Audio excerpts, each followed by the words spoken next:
తాకట్లో ఉన్న మీ బంగారాన్ని విడిపించి ఆ రోజు ఆన్లైన్ రేటుకి కొంటాం. Sharma gold company.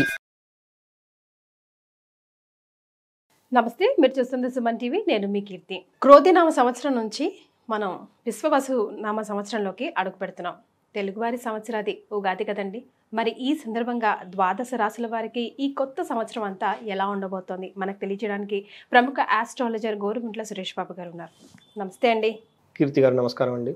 సో మీరు వెలువరిచే రాశి ఫలాల గురించి తెలుసుకోవాలని చాలా మంది ప్రేక్షకులే వెయిట్ చేస్తున్నారండి. ముఖ్యంగా క్రోధినామ సంవత్సరానికి ఇక బాయ్ బాయ్ చెప్పేసి విశ్వవసు నామ సంవత్సరానికి పేరులోనే విజయం ఉంది కదా, అందరికీ బాగుంటుందేమో అనిపిస్తుంది. ఏమంటారండి? సో కీర్తి గారు చాలా సంతోషం అండి. మనకి బాగా పురాతనమైన పద్ధతులు అంటే జ్యోతిష శాస్త్రంలోనే ఏం జరుగుతాయి, ఎలా జరుగుతాయి అని తెలుసుకోవడానికి మన మహర్షులు ఇచ్చిన జ్ఞానం. ఇందులో రకరకాల కాన్సెప్ట్లు ఉన్నాయండి. ఓల్డ్ కాన్సెప్ట్ల నుంచి ఇప్పుడు కొత్తగా వస్తున్నాయి కూడా చాలా కాన్సెప్ట్లు. ఈ మధ్య వెస్ట్రన్ ఆస్ట్రాలజీ అవి టోటల్గా రీసెర్చ్ చేసి ఇటు అటు ఓకే వెస్ట్రన్ ఇండియన్ వెస్ట్రాలజీ కలుపుకొని తీసుకుని వెళ్ళిపోతూ ఉన్నారండి. లేటెస్ట్ జనరేషన్ ఆస్ట్రాలజీ కూడా కొత్త కాన్సెప్ట్లన్నీ తీసుకొచ్చారండి. అంటే ఒక ఈవెంట్ అవుతుందా లేదా అని ప్రిడిక్ట్ చేసి అవ్వడానికి. అయితే ఈ రాశి ఫలాలు, మనం యుగాది రాశి ఫలాలు ఈ కాన్సెప్ట్ అనేది చాలా ఓల్డ్, ఎప్పటి నుంచో ఉన్న ప్రాక్టీస్ అండి. మనకి ఈ జ్యోతిష్కుల యొక్క అభిప్రాయం ప్రకారం ఏంటంటే అత్యంత ప్రాచీనమైన పద్ధతి ఉగాది రాశి ఫలాలు చెప్పడం. ఎంత ప్రాచీనం అంటే అసలు ప్రామాణికమే లేదండి. అసలు అంతా చాలా ట్రెడిషనల్గా ఎప్పటి నుంచో నాకు తెలిసి ఇంకా కృతాయుగం దాని గురించి ఏదైనా యుగం అంటే అప్పటి నుంచి ఉన్నదే మనకు ఐడియా లేదు కానీ అప్పటి నుంచి ఉన్నది అని చెప్పుకోవాలి. ఇది యాక్చువల్గా మన తెలుగు ఆఫ్కోర్స్ కర్ణాటకలో కూడా చాలా బాగా చేస్తారు. ఆంధ్రాలో కంటే కూడా కర్ణాటకలో చాలా బాగా చేస్తారు. సేమ్ పంచాంగం కూడా ఉంటుంది. మనకి కేరళలో కొన్ని పాటలు ఇలా చేస్తారు. కానీ ఇది సిస్టమ్ ఇంతకు ముందు వన్స్ అపాన్ ఎ టైమ్ మొత్తం ఇండియా మొత్తం ఇదే సిస్టమ్ని ఫాలో అయ్యేవాళ్ళు. అయితే కాలక్రమేణా అక్కడక్కడ వాళ్ళు రావడం వల్ల బట్ ఇప్పుడు ఈ టైంలో ఉగాది అనేది స్టిల్ మనం కన్సిడరేషన్ చేసుకుంటూ వస్తూ ఉన్నామండి. అయితే అందులో ఒక ముఖ్యంగా మీరు ఇందాక అడిగినట్లు క్రోధి నామ సంవత్సరం నుంచి విశ్వవసు నామ సంవత్సరానికి వెళ్ళిపోయారు. క్రోధి అనగానే ఆ పేరులో తెలిసిపోతుంది. క్రోధి అంటే కోపం, యాంగ్రీ, ఒకళ్ళ మీద ఒకళ్ళ కోపం. మీరు లాస్ట్ ఇయర్ చూసారనుకోండి, ఒక కంట్రీకి యుద్ధాలు కదండి. ఆ తర్వాత లాస్ట్లో కూడాను మనకి అగ్ని ప్రమాదాలు, పెద్ద అగ్ని ప్రమాదాలు, ప్రకృతికి కోపం, తర్వాత భూకంపాలు, తర్వాత వచ్చేటప్పటికి మనకి సైక్లిన్స్ కూడా చాలా ఎక్కువ వచ్చేసినాయి. రాజకీయ నాయకులకి ఒకళ్ళంటే ఒకళ్ళకి క్రోధం, ఎవరో ఏదో చేయాలి, డిస్ట్రాయ్ చేయాలి దేశాన్ని అని చెప్పేసి వేరే ఎక్కడో ఫారిన్లో ఉండేసి కొన్ని సమస్యలు ఇండియా మీద కుట్రలో, తర్వాత ఇక్కడ ఉన్న వాళ్ళు రాజకీయ నాయకులు ఒకళ్ళొకళ్ళ కుట్రలో, ఆ తర్వాత ప్రజలకి కోపం వచ్చేసి గవర్నమెంట్లు అంతా చేంజ్. మీరు గమనించారు లేదు కదండి, గవర్నమెంట్ మారిపోయినాయండి, ఎగ్జామ్ అంతా మారిపోయినది, కోపం వచ్చేసింది అందరికి. ఆ కోపాన్ని రెస్ట్లెస్నెస్ వచ్చేసినప్పుడు అది లాస్ట్ ఇయర్ మనకు ఉందంటే. అయితే ఈ సంవత్సరం ఏంటంటే విశ్వవసు నామ సంవత్సరం. మీరు అడిగినట్టు దానికి ముందు శ్రీ కూడా ఉంది. శ్రీ విశ్వవసు. శ్రీ అనంగానే మనకి లక్ష్మీదేవి అండి, పేరుతోనే లక్ష్మీదేవి చేస్తారు. దీని మీనింగ్ ఏమిటంటే విశ్వం అంటే యూనివర్స్. ఓకే, వసు అంటే 2-3 రకాల అర్థాలు ఉన్నాయండి సంస్కృతంలో. ఒక మీనింగ్ ఇక్కడ సందర్భం ఏంటంటే ధనం. ఈ క్రోధి నామ శ్రీ విశ్వవసు నామ సంవత్సరంలో ప్రతి ఒక్కళ్ళు సంపదల మీద దృష్టి పెడతారు. ఓకే, ఐశ్వర్యం మీద దృష్టి పెడతారు. ఇప్పటిదాకా అరుచుకున్నాము, అయిపోయింది. ఓకే, అయిపోయింది. ఇక ముందు మనం ఫోకస్ అభివృద్ధి మీద పెట్టుకుందాం అన్న ఒక థాట్ వచ్చేస్తుంది. గతం కరెక్ట్గా చెప్పారండి. అందుకని చెప్పేసి విశ్వం, మన పెద్దవాళ్ళు గొడవ అయిపోయిన తర్వాత మన పెద్దవాళ్ళు ఏం చెప్తారు, ఇప్పటిదాకా అరుచుకున్నాము, మనమంతా అయిపోయింది, మనమంతా ఒకటి బాయ్ అని షేక్ హ్యాండ్ ఇచ్చేసుకొని కాంప్రమైజ్ చేసుకుని వెళ్ళిపోతారు. ఇలాంటి సిచ్యువేషన్ అండి. ఏం చెప్తారంటే విశ్వం వసు అంటే మనం ఇంత పెద్ద యూనివర్స్లో ఉన్నాము, మనం అంతా ఒక్కటి అనే దానికి ఒక సింబాలిక్ ఇస్తుంది. అవునండి. తర్వాత ఏం చెప్తారంటే వసు అంటే సంపద. ఓకే, విశ్వం అంతా సంపదమయమే, మనకి ఏదో రాలేదని కోపడుకోవద్దు, ఇంకా చాలా ఉంది, అదని వదిలేసి ముందుకెళ్ళిపోండి అన్న ఒక కాన్సెప్ట్ ఉంటుంది. విశ్వ అంటే ఇంకొక మీనింగ్ కూడా ఉంది. వసు అంటే అందమైన అమ్మాయి, యంగ్ గర్ల్ అని కూడా చెప్తూ ఉంటారు అనమాట. ప్రపంచం అంతా బ్యూటిఫుల్గా ఉంది, ఎక్కడో ఏదో లేదని చెప్పేసి గొడవ పడవద్దు, అందరూ ముందుకెళ్ళాలనే ఒక సింబాలిక్తో ఈ శ్రీ విశ్వవసు నామ సంవత్సరాన్ని కాయిన్ చేసి మహర్షులు పెట్టారండి. దీని వెనక పురాణ గాథ ఏమిటంటే మనకి 60 సంవత్సరాలు ఉంటాయండి. ఈ 60 సంవత్సరానికి ఒక్కొక్క సంవత్సరానికి ఒక్కొక్క పేరు ఉంటుందండి. ఈ పేర్లు 60 నారద మహర్షి యొక్క సంతానం. ఇది చాలా మంది తెలియదండి. సో నారద మహర్షికి సంతానం ఉంటారు 60 మంది. వాళ్ళు 60 మంది చనిపోతారు. చనిపోయిన తర్వాత నారద మహర్షి ఎప్పుడు నారాయణ అని జపం చేస్తూ ఉంటాడు. నారాయణ అని జపం చేస్తే నీకు నాకు పుత్ర సంతానం పోయారు, శోకం ఏంటి ఇది. అప్పుడు ఆయన చెప్తారు, మీకు ఈ రోజు నుంచి వాళ్ళు మళ్ళా బతుకుతారు, ఇంకెప్పుడు చనిపోరు. వాళ్ళు 60 సంవత్సరాలుగా వాళ్ళు కాలచక్రంలో తిరుగుతూ ఒక్కొక్క సంవత్సరాన్ని వాళ్ళు జాగ్రత్తగా చూసుకుంటూ ఉంటారు సృష్టిని. ఎందుకంటే ఈ సృష్టిని కాపాడాల్సింది అంటే మనకంటే సృష్టి లయ కారణం అని చెప్తారు చూడండి. పుట్టడం ఒకటి, దాన్ని సస్టైన్ చేయడం ఒకటి, డిస్ట్రాయ్ ఒకటి. విష్ణుమూర్తి యొక్క ఆయన మెయిన్ రెస్పాన్సిబిలిటీ ఏంటంటే దీన్ని నిలబెట్టుకోవాలి. సో ఈ నాతో పాటు ఉండేసి ఈ 60 మంది మహర్షులు కూడాను ఈ సృష్టిని అంతా కాపాడుతూ ఉంటారు, సస్టైన్ చేస్తూ ఉంటారు. ఒక్కొక్క సంవత్సరం ఒక్కొక్కళ్ళు రిప్రజెంటేషన్ అని చెప్తారు అంటారు. అందులో ఇప్పుడు వచ్చేప్పటికి నారద మహర్షి యొక్క సంతానం, ఆయన పేరు శ్రీ విశ్వవసునామ, ఆయన సంతానం పేరు. అది మనం చూసుకుంటున్నాం. ఈ సంవత్సరం యొక్క మీనింగ్ మనం ఎలా ఉండాలంటేనండి, విశ్వం చాలా పెద్దది, ఈ విశ్వంలో అన్ని సంపదలు మనకు ఉన్నాయి, అందులో మనం ఉన్నాం, మనం దేనికి బాధపడకూడదు, ఓకే, బ్యూటిఫుల్గా ఎంజాయ్ చేయాలి, ఎవ్రీథింగ్ ఇస్ అ పాజిటివ్ అన్నట్లు పీపుల్స్ మైండ్ ఉంటుంది. కాబట్టి అండి ఇది శ్రీ విశ్వవసునామ సంవత్సరం. సో ఇలాంటి శ్రీ విశ్వవసునామ సంవత్సరంలో మీలాంటి సీనియర్ యాంకర్ గారితో నేను రాశి ఫలాలు పంచుకోవటం అదృష్టం. అలానే మనకి ఈ వెన్యూ ఇచ్చిన సుమన్ టీవీ వాళ్ళకు కూడాను, తర్వాత చూసే ప్రేక్షకులకు కూడాను శ్రీ విశ్వవసునామ సంవత్సరంలో ప్రతి ఒక్కరికి ఎలా ధనం ఉంటుంది, వీళ్ళు కూడా వాళ్ళ ఇంటి అష్టైశ్వర్యాలు ప్రతి ఒక్కరికి నిండాలని చెప్పేసి మనం కోరుకుంటూ ఈ సిరీస్ని స్టార్ట్ చేద్దాం. ఎస్, ఏదైనా చిన్న ఆపదున్నా, ఏదైనా కొంచెం మంచి జరగబోతున్నా, ఇదిగోండి ఇది ఇలా వెళ్ళండి అని అడుగులు వేయిస్తూ మీతో పాటు నడిపిస్తూ తీసుకెళ్తున్నందుకు ముందుగా ధన్యవాదాలండి. మేషరాశి గురించి తెలుసుకుందామండి. ఎలా ఉండబోతోంది వాళ్ళకి కొత్త సంవత్సరం? సో మనం శ్రీ విశ్వవసునామ సంవత్సరంలో ఉన్నామండి. ఇందులో వచ్చేటప్పటికి ఉగాది పండుగ నుంచి మార్చి 30th నుంచి స్టార్ట్ అవుతుందండి. తర్వాత ఇది వచ్చేటప్పటికి మార్చి 30th 2026 వరకు టోటల్ మళ్ళీ ఉగాది పండుగ వచ్చే వరకు దీని యొక్క ఇంపాక్ట్ ఉంటుందండి. ఈ మేషరాశి వాళ్ళు చాలా అటెన్షన్ పే చేసి ఈ రాశి ఫలాలు వినడం చాలా ఇంపార్టెంట్ అండి. తర్వాత ఎందుకు అనేది మీకు ఇది ఇంటే అర్థమవుతుంది వాళ్ళకి. వీళ్ళకి మనకి మేషరాశి కనుక చూసుకుంటే అందులో ఫస్ట్ నక్షత్రం అశ్విని 1, 2, 3, 4 పాదాలు, భరణి 1, 2, 3, 4 పాదాలు, కృతిక ఫస్ట్ పాదం. పేరు బలం కనుక చూసుకుంటే ఇందులో ఎవరి పేరు అయినా సరే వాళ్ళకి ఫస్ట్ లెటర్ కనుక చూ, చే, చో, లా, లీ, లు, ఏ, లా, లో, ఆ ఈ అక్షరాలు మోరార్లెస్ ఇదే సౌండ్తో ఉన్న వాళ్ళ అక్షరాలంతా కూడా మేషరాశి వస్తారని గమనించుకోవాలండి. ఇక్కడ పేరు బలం అంటే వాళ్ళు బాగా ఎక్కువగా పిలిచేవాళ్ళు, ఎక్కువ మంది 10 మందిలో ఎక్కువ మంది వీళ్ళని బాగా ఏ పేరుతో పిలుస్తుంటారు ఆ పేరు. కొంతమంది 2-3 పేర్లు ఉంటాయి, ఇంట్లో ఒక పేరు, బయట ఒక పేరు, లేడీస్కి అయితే పుట్టింట్లో ఒక పేరు, అత్తగారింట్లో ఒక పేరు, ఇలా ఉంటాయి. ఎక్కడున్నా కానీ ఎక్కువ మంది వాళ్ళని ఏదైతే పిలుస్తుంటారో అది మాత్రమే వస్తుంది.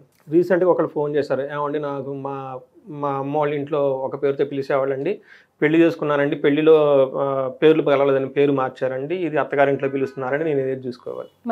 Very very practical question. ఎక్కువ మంది దేని పిలుస్తారంటే మొదట్లో ఎక్కువ దాన్ని పిలిచేవాళ్ళు అండి పుట్టింటి పేరు, ఇప్పుడు రాను ఇది ఎక్కువ పిలుస్తున్నారంటే ఇది చూసుకోమని చెప్పేసాను.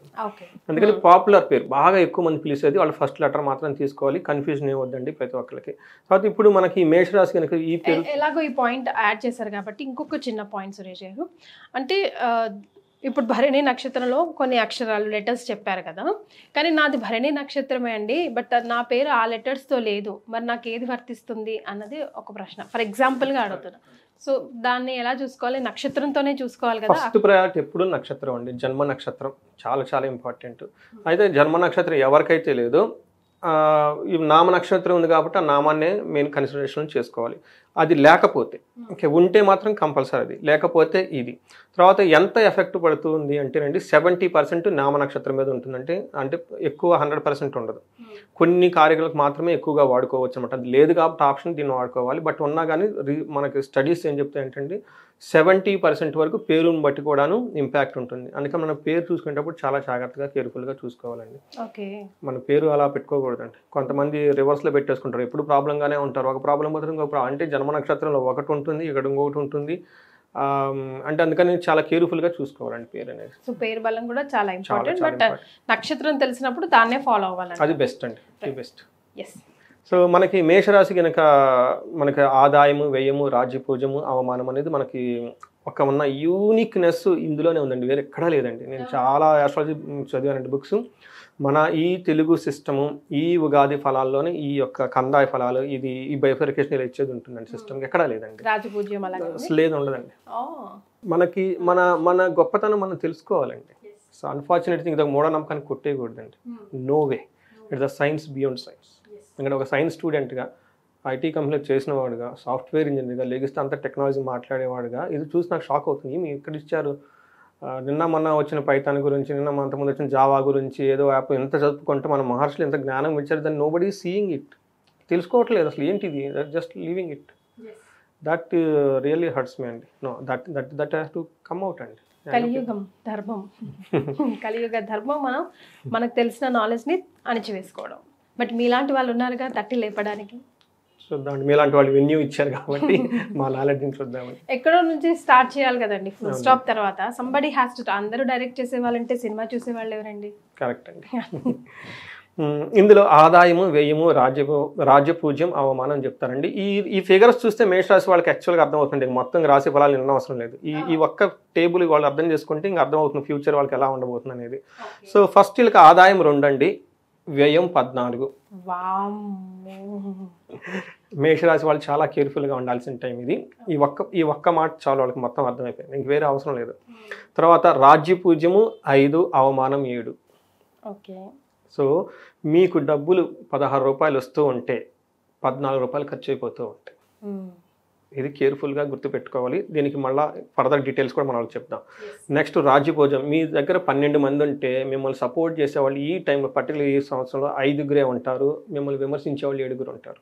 సో ఈ ఒక్క సిచ్యువేషన్ మీరు అర్థం చేసుకొని మైండ్ చాలా చక్కగా పెట్టేసుకొని మీ ఎనర్జీని వేస్ట్ చేసుకోకుండా ప్రోపర్గా చేసుకుంటే మేషరాశి వాళ్ళకి ఆ రాశి పేరులోనే ఉందండి, పట్టుదలకి మరో పేరు. వాళ్ళు అనుకున్న సాధించుకుంటారు. చాలా డిటర్మినేషన్, పట్టుదల ఎక్కువ, దేనికి షేక్ అవ్వరు. సో ఇలాంటి సిచ్యువేషన్స్ రాబోతుంది గమనించుకోవటం ఫస్ట్ పరిహారం.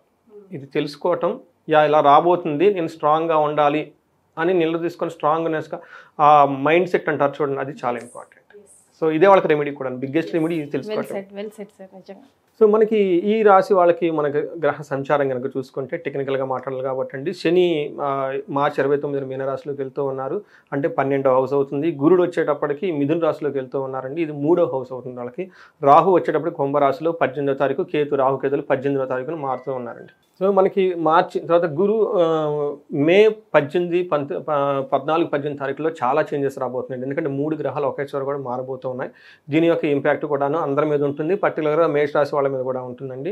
మనం ఈ చేంజెస్ని బట్టి కనుక మనం చూసుకుంటే ఫస్ట్ మనకి ఏమంటారంటేనండి, సూక్ష్మ గోచారం, లఘు గోచారం అనే కాన్సెప్ట్లో హోల్ ఇయర్ అంతా సింపుల్ మన ఫస్ట్ 2 మినిట్స్లోనే చెప్పుకోవచ్చు ఎలా ఉంటుంది. ఇందాక మన ఫిగర్స్లో ఎలా చెప్పేసాము, ఇప్పుడు చిన్న 4 మాటలోనే మొత్తం చెప్పుకోవచ్చు అనమాట. ఇందులో ఏం చెప్తారంటే అర్ధవిహితం, స్థితి నాశనం, సౌఖ్యం, శోకం. అంటే అర్ధవిహితం అంటే డబ్బులు లేకుండా పోతాయి. రెండోది స్థితి నాశనము, వాళ్ళు అప్పటిదాకా ఏదైనా జాబులు కానీ ఏమైనా కనుక చేస్తూ ఉంటే ఆ పొజిషన్లో చాలా టఫ్ చేసి కొంతమంది జాబులు పోయే అవకాశం కూడా ఎక్కువగా ఉంటుంది. అంతేకాకుండా శోకం, ఎందుకంటే మనకి డబ్బులు రావటం లేదు, ఉన్న పొజిషన్ పోతుంది, న్యాచురల్గా మనకి బాధలు వచ్చేస్తాయి. అయితే వీళ్ళకి కొద్దో గొప్ప బాగా ఉపయోగపడింది అంటే రాహు వీళ్ళకి సపోర్ట్ చేస్తూ ఉన్నారండి. 11th హౌస్లో ఉండటం వల్ల సాఫ్ట్వేర్ వాళ్ళు, ఫారిన్లో ఉన్న వాళ్ళకైతే కంఫర్టబుల్గా ఉంటారు. వీళ్ళకి సేవర్ అంటే మనకి 100% పోకుండా అట్లీస్ట్ ఒక 30%, 40% వాళ్ళు అలా నుంచొని ఉంటారు అనమాట. అంటే ఏమంటారు, స్ట్రాంగ్గా నిలదొక్కుని ఉంటారు కూడా బికాస్ ఆఫ్ వాళ్ళకి ఏమంటే రాహు 11th హౌస్లో ఉండటం వల్ల. మిగతా మేజర్ 3 ప్లానెట్స్ చాలా ఇబ్బంది పెట్టే విధంగా ఉన్నాయి కదండి. ఏ విధంగా? అర్ధరహితం, ఓకే, అర్ధవిహితం, సారీ అర్ధం అంటే డబ్బులు పోగొట్టుకోవటం, స్థితి నాశనం ఉన్న పొజిషన్ పోగొట్టడం, శోకం తర్వాత బాధపడే అవకాశాలు ఎక్కువగా ఉంటాయి. ఈ శోకం అనేది పిల్లల వల్ల అండి, స్థితి నాశనం అనేది చేసే జాబ్ వల్ల, అర్ధరహితం అంటే అప్పటిదాకా మీరు సంపాదించుకున్న డబ్బు, కీర్తి ప్రదేశాలు ఏమైనా కోల్పోయే అవకాశం ఎక్కువగా ఉంది. ఇది సమరీ అండి. ఇది అర్థమైతే ఇంకా నెక్స్ట్ వాళ్ళు చూడడం అవసరం లేదు. సో ఇప్పుడు మనకి ఈ డీటెయిల్డ్ కనుక చూస్తే ఎందుకండి అసలు ఏం జరగబోతుంది వీళ్ళకంటే, మనకి మేషరాశి వాళ్ళకి చాలా మైండ్ స్ట్రాంగ్గా చేసుకోవడం అవసరం. ఎందుకంటే వీళ్ళకి ఏలినాటి శని స్టార్ట్ అవుతుంది. ఇది 7.5 సంవత్సరం ఉండబోతుంది. ఏలినాటి శని ప్రభావం స్టార్ట్ అవుతుంది కాబట్టి దాని స్టార్ట్ అవుతుంది ఎక్కే ముందు స్ట్రాంగ్ ఎక్కుతున్నాడు. ఎందుకంటేనండి నాకు నిన్న కాక మొన్ననే ఒక కాల్ వచ్చిందండి దుబాయ్ నుంచి. ఈ అంతా చేసేవాళ్ళు మిస్టేక్లు చేయకూడదన్న ఉద్దేశంతో రియల్ టైంలో కేసు చెప్తున్నానండి. ఒక లేడీ చేసింది పాపం, అక్కడెక్కడో పని చేసుకుంది, ఇండియా నుంచి వెళ్ళిపోయి ఇక్కడ ప్రాబ్లమ్స్ పడింది, ఆ కువైట్ అక్కడికో వెళ్ళిపోయింది, అక్కడ దేశంలో లేడీ ఎన్నో కష్టాలు పడేసి పాపం డబ్బులు సంపాదించుకొని ఒక 15-20 లక్షలు దాకా ఇండియాకి పంపించేసిందండి. ఇక్కడ వాళ్ళు పాపం దాన్ని ఆర్థికర్పం చేసేసారు, అయిపోయింది. ఇక్కడ ఉన్న వాళ్ళంతా ఆ డబ్బునంతా వాడేసుకొని ఆమెకి వట్టి చేతులు చూపించడం స్టార్ట్ అయిపోయింది. పాప ఏమో ఆమె అక్కడ ఉంది, వీళ్ళేమో ఎట్లా ఫైట్ చేస్తుందండి డబ్బులు పోతే. అసలు 15 లక్షలు అనుకోండి అది, కానీ ఒక లేడీ పాపం ఎన్నో కష్టాలు పడి అక్కడికి వెళ్ళి దేశంలో ఉండేసి ఇక్కడేదో మన వాళ్ళకి ఏదో సంపాదించుకొని దాచిపెట్టుకుందామని ఇక్కడికి పంపించేస్తే ఆ డబ్బులు పోయేసి ఆ డబ్బుల గురించి మళ్ళీ ఇంకొక లిటిగేషన్ పోయి అదేదో రకరకాలు అయిపోయిందండి. అందుకని ఎందుకు చెప్తున్నానంటే ఈ మేషరాశి వాళ్ళకి ఈల్ శని స్టార్ట్ అవుతుంది కాబట్టి నేను ఒక్కటే మాట అన్నా, ఏమండి మీరు కనుక నాకు 3-4 ఇయర్స్ బ్యాక్ కలిసి ఉంటే నేను కేర్ తీసుకుని ఉండేవాడిని అని చెప్పేసి. అందుకని మేషరాశి వాళ్ళు ఎవరున్నా ఈ వీడియో వినండి, విన్న వాళ్ళు వేరే వాళ్ళకి తెలిసిన వాళ్ళు ఉంటే ఫార్వర్డ్ చేయండి, కామెంట్స్ పెట్టండి, ఎక్కువగా కామెంట్ పెడితే ఎక్కువ సర్క్యులేటర్స్ వెళ్తుంది అనమాట. ఈ మిస్టేక్ చేయకూడదు. ఎందుకంటే పెద్ద పెద్ద బిజినెస్లు స్టార్ట్ చేయటం, కొత్త కొత్త ఇన్నోవేటివ్ ప్లాన్లు చేయటం, డబ్బులు విపరీతంగా ఖర్చు పెట్టేయటం, ఓకే, ఎవరిని పడితే వాళ్ళని నమ్మటం, అలాంటి పనులు చేయకూడదు. ఈ 1 year అట్లీస్ట్ 1 year కాదండి, 7.5 years, ఫస్ట్ 5 years ఫస్ట్ స్తంభించకపోవాలి ఇంకా అంతే. ఉన్న దాన్ని ఎప్పటిదాకా వాళ్ళు ఏదైతే పనులు చేస్తుంటున్నారో దాంట్లో కూడా రిస్కీ పనులు ఏమైనా ఉంటే తీసేసుకొని డౌన్ సైడ్ చేసుకొని చాలా సింపుల్గా ఉన్నదాన్ని చక్కగా పోవటం నేర్చుకోవాలి. మనం ఏదో ఆవేశంగా పోయేసి డబ్బులు పెట్టి ఆ డబ్బులు పోయి మీకు చెడ్డ పేరు వచ్చి ఆ డబ్బుల గురించి మళ్ళీ మీరు అప్పులు చేసి అప్పులకి మళ్ళీ వడ్డీకి తీసుకొచ్చి ఆ వడ్డీలు కడుతూ ఆ వడ్డీలు కట్టలేక వడ్డీ ఇప్పుడు మనకి ఇవ్వనాలు ఇప్పుడు డబ్బులు పోయినాయి, రిలేషన్షిప్లు పోయినాయి, మళ్ళీ వడ్డీ తెచ్చుకొని వాళ్ళ ఇంటి మీదకి కత్తెత్తుకొచ్చి మెడ మీద పెట్టి డబ్బులు ఎప్పుడు కడతామని, ఇదేంట్రా దేవుడా, ఆ వడ్డీకి మళ్ళీ క్రెడిట్ కార్డులు పెట్టుకొని ఆ వడ్డీకి మళ్ళీ వడ్డీలు పెట్టుకొని అంత రిస్క్ తీసుకోకూడదు, వద్దు. అందుకని చెప్పేసి సింపుల్గా ఉన్నదాంతో హ్యాపీగా చేసేసుకోండి. మంత్రం రెమెడీ ఇది తెలుసుకోవాలి. చాలా చక్కగా సింపుల్గా హంబుల్గా ఉండే లైఫ్లో చాలా చాలా చాలా సింపుల్గా ఉండటం నేర్చుకోవాలి. అండర్ ప్రొఫైల్ మెయింటైన్ చేసుకుంటూ అలా కొంచెం గడుపుకుంటూ వెళ్ళిపోతే పాతదా ఏది చేసినా పర్లేదండి, కొత్త ఏది చేయకూడదు. ఓకే, సో ఇది ఒకటే గుర్తు పెట్టుకోండి. ఏలినాటి శని ఎలాంటి ప్రాబ్లం వస్తుంది ఏలినాటి శనిలో అంటే ముందుగానే మన మహర్షులు చెప్పేశారు ఆల్రెడీ. ఏం చెప్పారంటే మానహాని, గౌరవం అగౌరవం వచ్చేస్తుంది. అప్పటిదాకా మిమ్మల్ని బాగా ఇంద్రుడు చంద్రుడు అని పొగుడుతున్న వాళ్ళు కాస్త పైకి వెళ్ళిపోతారు, మిమ్మల్ని విమర్శించే వాళ్ళు తగులుకుంటారు. కానీ మీరు అన్నం అన్నట్టు జరుగుతుంది అండి పాపం. నిజంగా లాస్ట్ టైం మీరు రాశి ఫలాలు చెప్పినప్పుడు జనవరి అన్న తూచ తప్పకుండా జరిగింది నాకైతే మంత్లీది. ఈ క్రెడిట్ మన మహర్షులకి వెళ్ళిపోతుంది. ఆఫ్ కోర్స్ మన కూడా ఎవరో ఒక government senior most person, sir మీరు చెప్పినట్టు జరిగిందంట. నేను చాలా కాల్స్ వస్తాయి కదా మర్చిపోతా, ఇప్పుడు మీతో ఏం మాట్లాడింది మర్చిపోతాను. నేను ఏం చెప్పనేమో నాకు ఐడియా లేదు.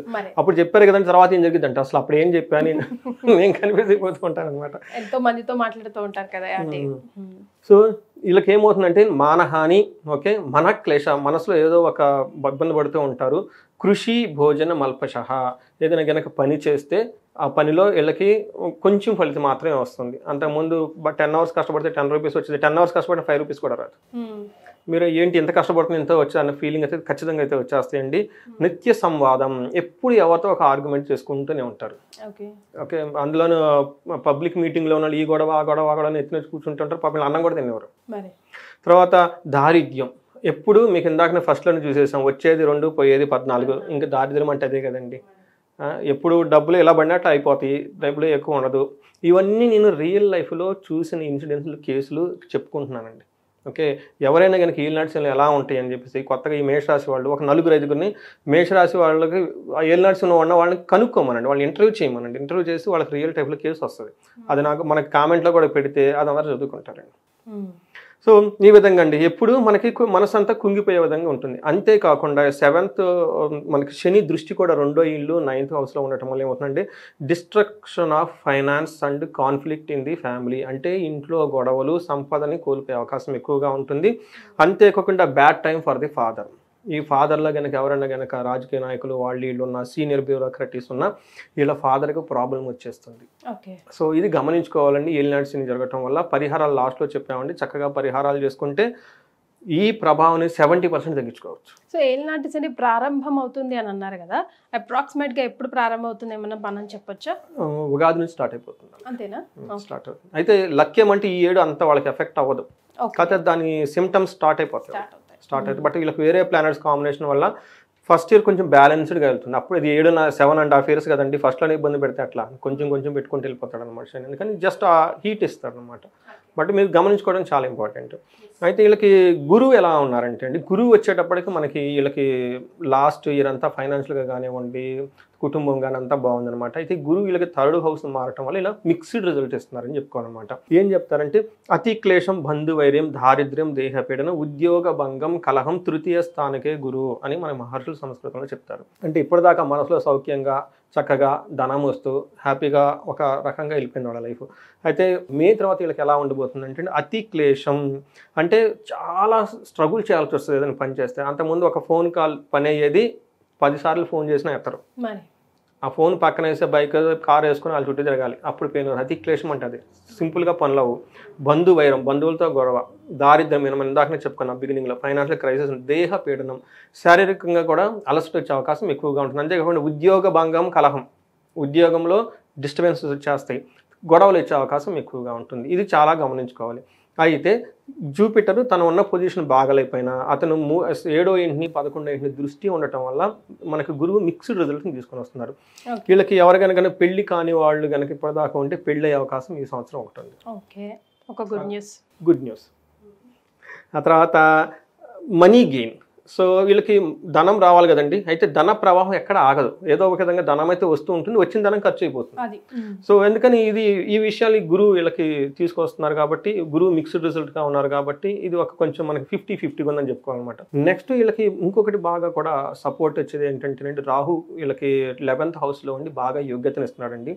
వీళ్ళకి ఏలినాటి శని స్టార్ట్ అయినా కానీ మీకు ఇందాక చెప్పిన విధంగా వెంటనే దాని యొక్క ఇంపాక్ట్ పడదండి వీళ్ళకి. ఎందుకంటే గురువు వీళ్ళకి మిక్స్డ్గా ఉండేసి కొంచెం హెల్ప్ చేస్తున్నారు. అలానే రాహు కూడా వీళ్ళకి చాలా బాగా హెల్ప్ చేస్తున్నారండి. ఫస్ట్ రాహు 1.5 year ఉంటారు. అంటే ఇప్పటి నుంచి 1.5 year రాహు గురువు ఉండటం వల్ల వీళ్ళకి ఏలినాటి యొక్క శని ఒక 40% మాత్రమే ఇబ్బంది పడుతుంది. మిగతా వచ్చేటప్పటికి మిగతా ప్లానెట్స్ ఈక్వల్గా బ్యాలెన్స్ చేస్తూ ఉన్నాయి అనమాట. అందుకని నేనేం చెప్తానంటే first year is okay, you can go with, but next onwards you should be very careful అని. ఇందులో ఏం చెప్తారంటే 11th హౌస్లో రాహు ఉండటం ఏమవుతుందంటే గోజీవ గజ సంగానం క్షీరాన్న భోజన క్షీరన్నాది సుభోజనం వస్త్రమాల్యాది లాభం చ ఏకాదశిగతో ఫణు అని చెప్తారు. అంటే మనకేం చెప్తారంటే సపోర్టింగ్ సిస్టమ్. అంటే పూర్వకాలంలో మనకి రథాలు రాజులు గుర్రాలు ఇవన్నీ ఉండేసి వాళ్ళ కింద పరిచారకులు అంతా ఉండేసి సైన్యం ఉండి రాజు కలప చేస్తూ ఉంటారు. ఈ రోజులు అవి లేవు కాబట్టి అంటే మనకేంటంటే మనకున్న వెహికల్స్ కానివ్వండి, మన దగ్గర పనిచేసే వాళ్ళు సబార్డినేట్స్ కానివ్వండి, ఇంకొకరు కానివ్వండి, వాళ్ళకి బాగా చక్కగా హెల్ప్ చేసి కంప్యూటర్లు వాడినా కానివ్వండి, లేదంటే ఇంటర్నెట్లో వాడినా, మొబైల్ వాడినా, తర్వాత ఆన్లైన్ పేమెంట్స్ చేసిన ఈ టైప్ సిస్టమ్ అంతా బాగా సపోర్ట్ చేస్తుంది వాళ్ళకి. ఎక్కడ ఇబ్బంది పెట్టకుండా ఉండేసి మంచి చక్కగా భోజనం చేసేసుకొని హ్యాపీగా ఉంటారు. తర్వాత మంచి చక్కటి జిగిజిగేలు మంచి లాంటి డ్రెస్సులు అన్నీ వేసేసుకొని మంచి హల్చల్గా ఉండే అవకాశం చాలా ఎక్కువగా ఉంటుంది వీళ్ళకి. సో ఇది మనకి ఈ గ్రహాలు వచ్చేటప్పటికి మేష రాశి వారికి ఎలా ఉండబోతుందో మనకు తెలుస్తుంది. మరి ఒకవేళ నక్షత్రాలను బట్టి చూసుకుంటే అట్లీస్ట్ ఇంకొంచెం డీప్గా తెలుస్తుంది కదా. కరెక్ట్ అండి. నక్షత్రాల వైజ్గా చూసుకుంటే ఈ అన్ని నక్షత్రాల వాళ్ళకి యాక్చువల్గా బాగుందని చెప్పాలి ఈ సంవత్సరం. అందులో అశ్విని నక్షత్రం వాళ్ళకి ఓవరాల్గా చూసుకుంటే సంపద బాగుంటుందండి, ఐశ్వర్యవంతంగా ఉంటుంది, ధనప్రాప్తిగా ఉంటుంది. ఎవరైనా కనుక ఇప్పటిదాకా హెల్త్ కాంప్లికేషన్స్ ఫేస్ చేస్తూ ఉంటే సీరియస్గా అవి కొంచెం విముక్తి వచ్చే అవకాశం ఎక్కువగా ఉంది. భరణి నక్షత్రం వాళ్ళకి రాజ్యలాభం ఉందండి, సంపదలు వచ్చేస్తాయి, ధనప్రాప్తి ఉంది, సుఖంగా హ్యాపీగా ఉంటారు. వీళ్ళకి కూడాను హెల్త్ కాంప్లికేషన్స్ ఏమైనా ఉంటే అవి అంతే తగ్గిపోయి నార్మల్గా ఉండే అవకాశం ఎక్కువగా ఉంటుంది. కృతికా నక్షత్రం వాళ్ళకి రాజ్యం వచ్చే అవకాశం ఎక్కువగా ఉంది, సంపదలు వస్తాయి, ధనప్రాప్తి, పరవాసము. వీళ్ళు ఫారిన్ వెళ్ళే అవకాశం ఎవరైనా కనుక అనుకుంటుంటే కృతికా నక్షత్రం వాళ్ళకి చాలా అవకాశం ఎక్కువగా ఉంది. అంటే వీళ్ళు ఉన్న ప్లేస్ నుంచి శని ప్రభావం వల్ల వీళ్ళు ఏప్రిల్కి ముందు లేదు అంటే అక్టోబర్ నుంచి ఇయర్ ఎండ్ వరకు వేరే ప్లేస్లకు వెళ్ళటం, అక్కడ వర్క్ చేయటం, లేదంటే ఫారిన్ వెళ్ళాలి అనుకున్న వాళ్ళకి అనుకూలంగా ఉండే అవకాశం చాలా ఎక్కువగా ఉంది. బట్ సర్వజన పూజ్యము ధనలాభం ఎక్కువగా ఉందండి. అంటే నక్షత్రం ప్రకారం ఇండివిజువల్గా చూసుకుంటే చాలా బాగుంది. సో రాహు బాగా యోగ్యతనిస్తున్నాడు, గురువు మిక్స్డ్గా ఉన్నారు, కానీ శని విషయంలో చాలా కేర్ఫుల్గా ఉండి కొంచెం వీళ్ళు ప్లానెడ్గా ఉంటే ఈ విషయం తెలుసుకుంటే బాగుంటుందండి. రైట్. సో ఫిజికల్గా, మెంటల్గా, ఫైనాన్షియల్గా, ఎకనామికల్గా ఎలా చూసుకున్నా కొంచెం మేషరాశి వారికి కొంచెం బ్యాడ్ టైం అనే చెప్పుకోవాలి. సో మరి వాళ్ళకి ఎలాంటి పరిహారాలు సూచిస్తే ఇందులోంచి వారు సునాయాసంగా ప్రయాణం కొనసాగించవచ్చు? వీళ్ళకి ఎక్కువగా చేయాల్సిందండి ఏలినాటి శని అండి. నేను చాలామంది నాకు మెసేజ్లు చేస్తూ ఉంటారు, పరిహారాలు కూడా నేను చెప్పేస్తానండి. వేరే పరిహారాలు ఏమన్నా నాకు వాళ్ళు ఇండివిజువల్ కనెక్ట్ అని ఏ పరిహారాలు చెప్తాను నేను. అందుకని చెప్పేసి ఇందులో ఉన్నాయి ఆల్రెడీ చెప్పేస్తున్నాం కాబట్టి ఇవి చేసేసుకుంటే సరిపోతుందండి. బట్ స్టిల్ ఇండివిజువల్ జాతకం కావాలంటే మనం కనెక్ట్ అవ్వచ్చు అనమాట. ఎందుకంటే ఓన్లీ పరిహారాల గురించి చేయటం అనవసరం. చాలా మంది మళ్ళా వాటిగా చేస్తూ ఉంటారు నాకు. అందుకని ఇందులో పరిహారం ఫస్ట్ శనికి మీరు పరిహారాలు చేసుకోవాలి. శనికి పరిహారం అంటే శని పిప్పలాద స్తోత్రం అని ఉంటుందండి. ఇది 5-6 లైన్లు ఉంటుందండి, చిన్న శ్లోకం. ఉదయం సాయంత్రం సూర్యోదయం సూర్యాస్తమయంలో మనస్ఫూర్తిగా కనుక దాన్ని చదువుకుంటే శని బాధల నుంచి విముక్తం వస్తేనే శని మహాత్ముడే చెప్పాడండి.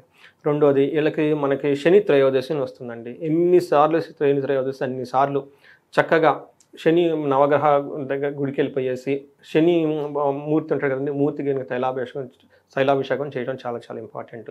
తర్వాత వీళ్ళు ఈలేనని ఎక్కువ సార్లు తిరుపతి శ్రీ వెంకటేశ్వర స్వామిని పాదయాత్ర ద్వారా కనుక అంటే మెట్లు మార్గంలో వెళ్ళేసి వెళ్ళి కనుక వచ్చేస్తూ ఉంటే చాలా బాగుంటుంది. తర్వాత హనుమాన్ చాలీసా ఎక్కువగా చదువుకోవాలి, ఆంజనేయ స్వామి గుడికి ఎక్కువగా వెళ్తూ ఉండాలండి. ఇంతవరకు వీళ్ళు మ్యాక్సిమం చేసుకుంటే చాలా బాగుంటుంది. కొంతమంది బాగా తీవ్రత ఉన్నవాళ్ళు వీళ్ళకి మనకి తిరునల్లారు అని చెప్పేసి మనకి తమిళనాడులో ఒకటి శని మహాత్ముని యొక్క టెంపుల్ ఒకటి ఉంటుందండి. అక్కడ కనుక దర్శనం చేసుకుంటే చాలా వరకు బాధల నుంచి ఉపశమనం వచ్చేస్తుందండి. ఇవి కొన్ని అండి. ఇంకా ఆ తర్వాత వాళ్ళకి ఇంకేదైనా ప్రాబ్లం కానీ ఏదైనా ఉంటే కనుక హోమాలు అవన్నీ చేయించుకోగలిగితే మన్యు పాశుపత అభిషేకం కానివ్వండి, ప్రదోషకాలంలో హోమం కానీ కనుక చేసుకుంటే ఏదైనా కనుక పీడలుండి శత్రుబాధ ఎక్కువ ఉండి లేదంటే కొంతమంది మీ దగ్గర నవ్వుతూ హ్యాపీగా ఉండి మీ వెనక బ్యాక్ ఫైట్ చేసేవాళ్ళని నమ్మకం ద్రోహం చేసేవాళ్ళు ఇలాంటి వాళ్ళు భరతం పడతానికైతే మాత్రం మన్యు పాశుపత హోమం చేసుకుంటే అద్భుతంగా పనిచేస్తుందండి. రైట్.